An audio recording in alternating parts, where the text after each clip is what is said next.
Before we jump into the video, I also want to thank you all for all the support I got on the Heiserk War video. Even through all the complaints about not being able to hear me and my inability to enunciate words, that turned out to be my best video till date, with 11k views, 400 likes, and counting. It really means a lot to me that y'all like my content, and I hope I can make a lot more videos and a lot more memories with all of you. And who knows, maybe my YouTube dreams might end up being more than just dreams. Also, I'm thinking of adding my own personal subtitles to the video to make it easier to understand. But before we jump in, please remember to like the video if you found it interesting and subscribe to the channel for more manga reviews. And without any further ado, let's jump into the video. Today I want to talk about a manga that might seem a bit out of place on my entirely battle shonen filled channel. It's called Waiting for the Sunlight by Haraku Nanase. The year is 1941 in the Japanese village of Shigaraki, 3 years after the start of the Second World War. Yoko Matsubara is a young, bright-eyed girl with a passion and innate talent for pottery. So during her summer break, she volunteers at the village's local ceramics company. She has dreams of creating beautiful works of art, like the statue that stands outside her village. And before long, both the reader and the workers in the company come to the realization that she is incredibly talented. Her work isn't just visually pleasing, but she's also an extremely efficient craftsman, making incredibly detailed pieces of art in a far shorter amount of time than the other craftsmen. But there's a problem. Since there's an entire war going on, Japan needs all of its resources focused towards the war effort, and that means any and everything that doesn't directly help them with the war needs to be stopped. And that includes pottery art pieces like vases or statues. Instead, clay substitutes for household equipments need to be made in order to replace the iron ones taken for the war effort. That means Yoko can't create the beautiful art pieces her heart longs to create. Well, that is until the war is over, right? Once the war ends, Yoko can make as many wonderful ceramic pieces as she wants, right? As the years go on, we watch Yoko become far more adept at her craft, so much so that she becomes the direct apprentice for the head of the ceramics workshop, working with a speed and efficiency far surpassing her age. But she always managed to put a bit of flair, a bit of beauty, a bit of Yoko into everything she made, a little bit of what made her, her, much to the dismay of her boss. It might not be exactly the dream she had, but just getting to work with ceramics brings an unimaginable amount of joy to Yoko. When she feels the warm clay between her fingers, the world is perfect. Well, almost perfect. All around her, Yoko's life was beginning to change. Slowly but surely, there was less and less food to eat.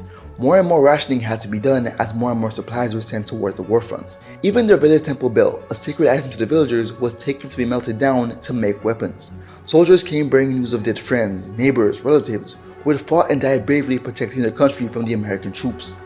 Even school was cut down less and less to the point that it was almost non-existent.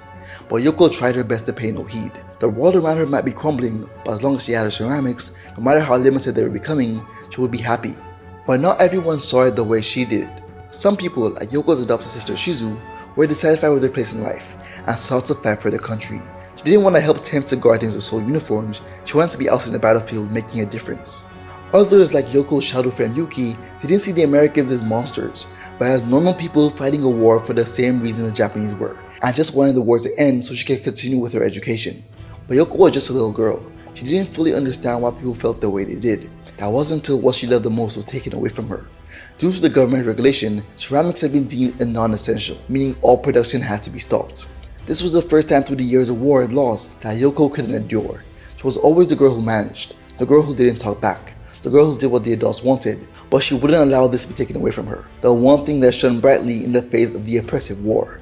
Luckily for her, she didn't have to. The ceramics company would make itself useful by creating casings for landmines that wouldn't be detected by the American troops' metal detectors. So once again, Yoko seemed to have drifted farther from her plans of making beautiful ceramic pieces, and was instead making weapons for the Japanese army. But she didn't fight it, didn't complain. As long as she got to feel the warm clay in her hands, nothing mattered, because that's just the kind of kid she was. Plus, helping your country fight off the evil American monsters invading her home is a good thing, right? This goes on for a while, with schools being suspended indefinitely as more and more children are recruited to join the labor units, even having children from neighboring villages joining to work in the factory. But as time went on, the town of Shigaraki and the ceramics units was needed once again, this time to make grenade casings. So Yoko rolled up her sleeves and started making grenades. And as it was with everything ceramics, she was good at it. But something deep inside Yoko was starting to realize that the things she was making with all the joy in the world were being used to kill.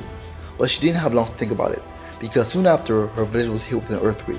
It destroyed buildings, broke her beloved statue, and set the company back on its quota by days. And if that wasn't bad enough, a few days later they were hit with an air raid by American forces. Due to the chaos and commotion, a single plane picks out the young Yoko fleeing for her life and starts shooting.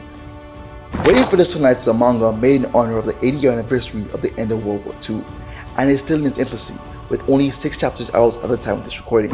The story centers around Yoko and her unshakable spirits as she navigates through life with the stories of those around her and how the war will affect her as a person and her life moving forward. And while that is a great premise on its own, I think the beauty of this manga lies in the potential it has moving forward.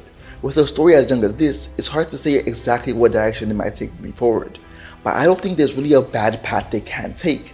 War is a horrible thing. It corrupts even the purest of souls, and Yoko is just that, unmistakably pure. Watching how she either bends or breaks under the weight of the war is sure to be a truly captivating story. Seeing how the war will change her over the coming chapters has my expectations peaked. The moral dilemma that is soon to emerge by having children produce weapons, especially children that yet to experience deep portions of human life, is going to be a very important theme in this manga. At least that's what I assume. I could be, and actually hope that I'm wrong. I would like nothing more than having the plot of this manga genuinely surprise me, because that's what makes a manga great.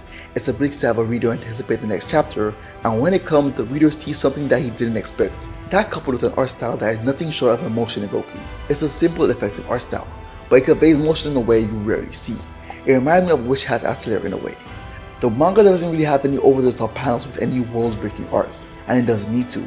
Every single character's face portrays a level of emotion that narrates his own story, and if the plot going forward is as beautiful as the art, then we're in for a really good ride. I really want to see where this manga can go, and hopefully its lifespan isn't cut short like some other really good manga I've covered on this channel. I wish I had more to say about this manga, but seeing as how it's still in its infancy, there isn't really a lot to talk about. I think it's a great read with the potential to become a really amazing manga, and I hope you can give it a chance. Until next time, it's the source material signing out. Peace.